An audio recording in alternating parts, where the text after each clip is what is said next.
ಮಾಧ್ಯಮದ ಸ್ನೇಹಿತರೆ, ಇವತ್ತು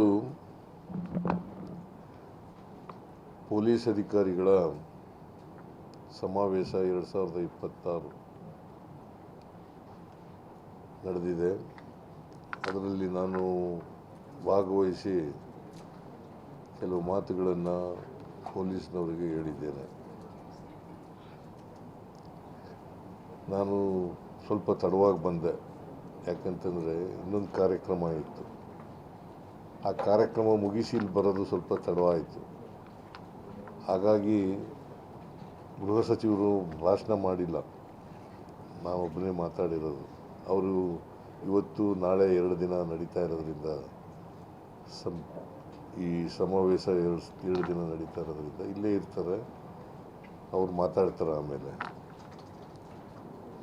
ಭಾಳ ಮುಖ್ಯವಾಗಿ ಕೆಲವು ಸಲಹೆಗಳನ್ನು ನಾನು ಕೊಟ್ಟಿದ್ದೇನೆ.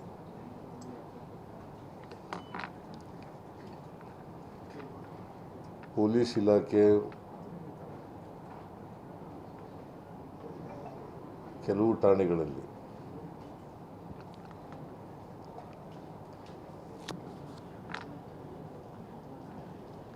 ಭಾಳ ಚೆನ್ನಾಗಿ ಕೆಲಸ ಮಾಡ್ತಾ ಇದ್ದಾರೆ. ಇನ್ನು ಕೆಲವು ಇಲಾಖೆಗಳಲ್ಲಿ ಇನ್ನು ಕೆಲವು ಪೊಲೀಸ್ ಠಾಣೆಗಳಲ್ಲಿ ಕೆಲಸ ಮಾಡ್ತಾ ಇಲ್ಲ ಸರಿಯಾಗಿ ಪೊಲೀಸ್ನವರು.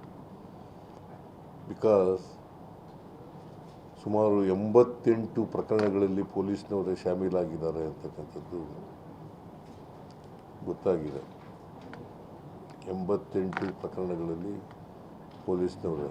ಇದು ಹೇಗಪ್ಪ ಅಂತಂದರೆ, ಪೊಲೀಸ್ನವ್ರು ಇರ್ತಕ್ಕಂಥದ್ದು ಎಲ್ರಿಗೂ ರಕ್ಷಣೆ ಕೊಡಲಿಕ್ಕೋಸ್ಕರ. ಅವರೇ ಬೇಲಿನೇ ಇದ್ದು ಹೊಲ ಮೇಯ್ದಾಗ ಆಗೋಗ್ಬಿಡ್ತದೆ. ಇದು ಪೊಲೀಸ್ನವರು ಪ್ರಕರಣಗಳಲ್ಲಿ ಶಾಮೀಲಾಗಿರೋದು ಇದೆಯಲ್ಲ, ಇದು ಅಕ್ಷಮ್ಯ ಅಪರಾಧ.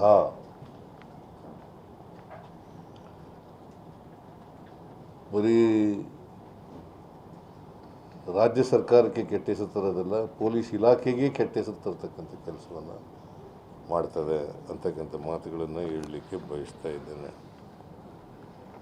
ಆಮೇಲೆ 2003ರಿಂದ ರಾಜ್ಯದಲ್ಲಿ ಅಪರಾಧಗಳ ಕಡಿಮೆ ಆಗ್ತಾ ಇದೆ.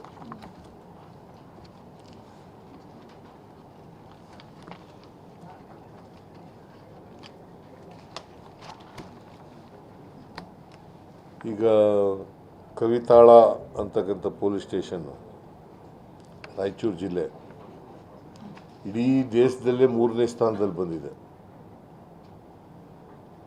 ಅಂದರೆ ಅಂಥ ಒಳ್ಳೆಯ ಪೊಲೀಸ್ ಸ್ಟೇಷನ್ಗಳು ಕೂಡ ಇರ್ತವೆ, ಮತ್ತು ಕೆಟ್ಟ ಪೊಲೀಸ್ ಸ್ಟೇಷನ್ಗಳು ಕೂಡ ಇರ್ತವೆ ಅಂತಕ್ಕಂಥದ್ದು ನಾನು ಭಾಳ ಸ್ಪಷ್ಟವಾಗಿ ಹೇಳಿದ್ದೀನಿ, ಪದೇ ಪದೇ ಹೇಳ್ತಾ ಇದ್ದೀನಿ. ಪೊಲೀಸ್ ಇನ್ಸ್ಪೆಕ್ಟ್ರಿಗೆ, ಸಬ್ ಇನ್ಸ್ಪೆಕ್ಟ್ರಿಗೆ, ಅಲ್ಲಿರ್ತಕ್ಕಂಥ ಪೊಲೀಸ್ನವ್ರಿಗೆ, DYSPಗೆ ಮತ್ತು ACPಗೆ ಅವ್ರಿಗೆ ಗೊತ್ತಿಲ್ಲದೇ ಯಾವ ಅಪರಾಧನೂ ಕೂಡ ನಡೀಲಿಕ್ಕೆ ಸಾಧ್ಯ ಇಲ್ಲ ಅವರ ಜ್ಯೂರಿಸ್ಡಿಕ್ಷನ್ನಲ್ಲಿ. ಅದಕ್ಕೆ ಪೊಲೀಸ್ನವರು ಜಾಗರೂಕತೆಯಿಂದ ಕೆಲಸ ಮಾಡಬೇಕು ಅಂತ ಹೇಳಿದ್ದೇನೆ. ವಿಶೇಷವಾಗಿ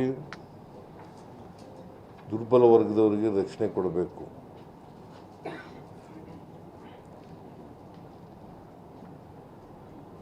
ಮತ್ತು ಇವರು ಯಾರು ಕೂಡ ಪೊಲೀಸ್ನವರು ಬಲಾಢ್ಯರ ಕೈಗೊಂಬೆಗಳಂತೆ ಕೆಲಸ ಮಾಡ್ತಕ್ಕಂಥದ್ದನ್ನು ಮಾಡಬಾರ್ದು.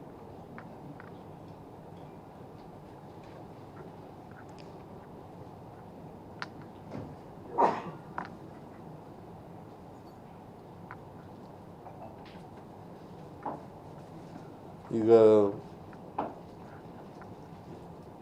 ನಮ್ಮಲ್ಲಿ ಕಳ್ಳತನ, ಸುಲಿಗೆ, ದರೋಡೆ, ಕೊಲೆ ಇಂಥ ಪ್ರಕರಣಗಳು ಕಡಿಮೆ ಆಗ್ತಾ ಇದ್ದಾವೆ.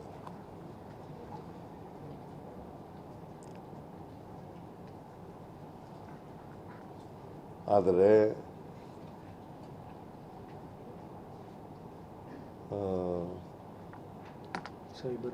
ಸೈಬರ್ ಕ್ರೈಮ್ ಅಂತ ಮತ್ತು ಡ್ರಗ್ಸ್ ಡ್ರಗ್ಸ್ ಅಪರಾಧಗಳು ಕಡಿಮೆ ಆಗ್ತಾ ಇಲ್ಲ. ಯುವ ಜನರು ಇವತ್ತು ಡ್ರಗ್ಸ್ನಿಂದ ಹಾವಳಿ ಆಗ್ತಾ ಇದ್ದಾರೆ. ನಾವು ಕರ್ನಾಟಕ ಸರ್ಕಾರ ಡ್ರಗ್ಸ್ ಮುಕ್ತ ರಾಜ್ಯವನ್ನಾಗಿ ಮಾಡಬೇಕು ಅಂತ ಘೋಷಣೆ ಮಾಡಿದ್ದೀವಿ.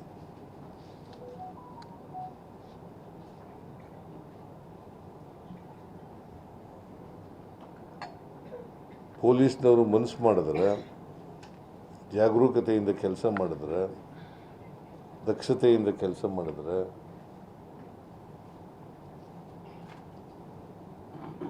ಡ್ರಗ್ಸ್ ಮುಕ್ತ ರಾಜ್ಯವನ್ನಾಗಿ ಮಾಡ್ಬೋದು.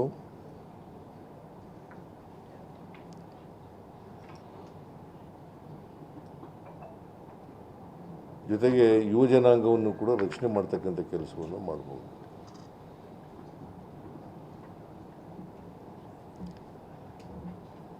ಈಗ ನಾನು ಹೇಳಿರ್ತಕ್ಕಂಥದ್ದು ಏನಪ್ಪ ಅಂತಂದರೆ, ಡ್ರಗ್ಸು ಮುಕ್ತ ಮಾಡಬೇಕಾದ್ರೆ ಈ ಡ್ರಗ್ಸ್ ಮಾರಾಟ ಮಾಡ್ತಾನಲ್ಲ ಅವನು ವಿಚಾರಣೆ ಮಾಡಿದ್ರೆ, ಅಥವಾ ವ್ಯಸನಿ ಇರ್ತಾನಲ್ಲ ಅವ್ರನ್ನ ವಿಚಾರ ಮಾಡಿದ್ರೆ ಯಾರಿಂದ ಸಪ್ಲೈ ಆಯಿತು ಅಂತಕ್ಕಂಥದ್ದು ಗೊತ್ತಾಗ್ತದೆ. ಮತ್ತು ಪೋಷಕರಿಗೂ ಕೂಡ ಗೊತ್ತಾಗ್ತದೆ.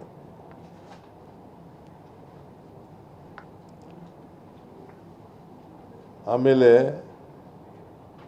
ಡ್ರಗ್ಸ್ ಸಪ್ಲೈ ಮಾಡಿದವನ್ನ ವಿಚಾರಣೆ ಮಾಡಿದಾಗ ಎಲ್ಲಿಂದ ಬಂತು ಅನ್ನೋದು ಗೊತ್ತಾಗುತ್ತೆ. ಡ್ರಗ್ಸ್ ಎಲ್ಲಿಂದ ಬಂತು, ಯಾರು ಇದನ್ನು ಉತ್ಪಾದನೆ ಮಾಡೋರು, ಯಾರು ಇದನ್ನು ಸರಬರಾಜು ಮಾಡ್ತಕ್ಕಂಥವ್ರು ಅಂತಕ್ಕಂಥದ್ದು ಗೊತ್ತಾಗ್ತದೆ. ಸೊ ಇದನ್ನು ಎಲ್ಲ ಪೊಲೀಸ್ ಸ್ಟೇಷನ್ಗಳು ಕೂಡ ಕೂಡಲೇ ಮಾಡ್ತಕ್ಕಂಥ ಕೆಲಸವನ್ನು ಮಾಡಬೇಕು. ಜೊತೆಗೆ ವಿದೇಶಿಯರಿದ್ದಾರಲ್ಲ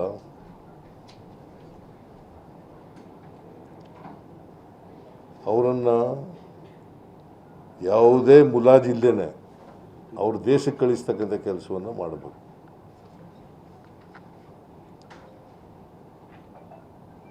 ಅವರು ಜಾಮೀನು ಮೇಲೆ ಬಿಡುಗಡೆಯಾಗಿ ಈ ದೇಶದಲ್ಲಿ ಉಳಿತಕ್ಕಂಥ ಕೆಲಸ ಮಾಡಿದ್ರೆ ಮತ್ತೆ ಅದೇ ಅಪರಾಧವನ್ನು ಮಾಡ್ತಕ್ಕಂಥ ಸಾಧ್ಯತೆಗಳು ಜಾಸ್ತಿ ಇರ್ತವೆ. ಅದಕ್ಕೋಸ್ಕರ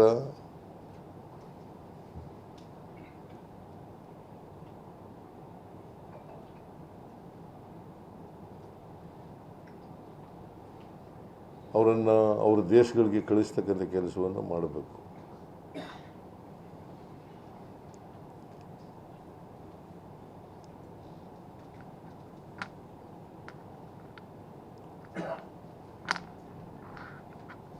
ಈ ಪೊಲೀಸ್ ಸ್ಟೇಷನ್ಗಳಲ್ಲಿ ಇನ್ಸ್ಪೆಕ್ಟರ್ಗಳನ್ನು, ಸಬ್ ಇನ್ಸ್ಪೆಕ್ಟರ್ಗಳನ್ನು, DYSPಗಳನ್ನು ಅವರು ಜಾಗರೂಕತೆಯಿಂದ ಕೆಲಸ ಮಾಡ್ತಾಯಿದ್ದಾರೋ ಇಲ್ಲವೋ ಅಂತಕ್ಕಂಥ ನಿಗಾ ಇಡ್ತಕ್ಕಂಥ ಕೆಲಸವನ್ನು SP ಗಳು ಮತ್ತು ಮೇಲಾಧಿಕಾರಿಗಳು ಇಡಬೇಕು ಅಂತಕ್ಕಂಥ ಮಾತುಗಳನ್ನು ಹೇಳಿದ್ದೇನೆ.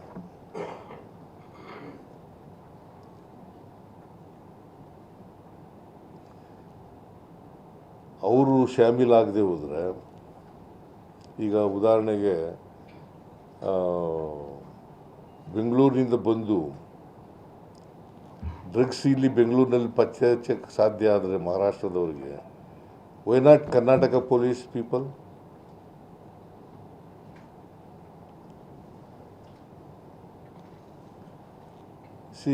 ಮೈಸೂರಿನಲ್ಲಿ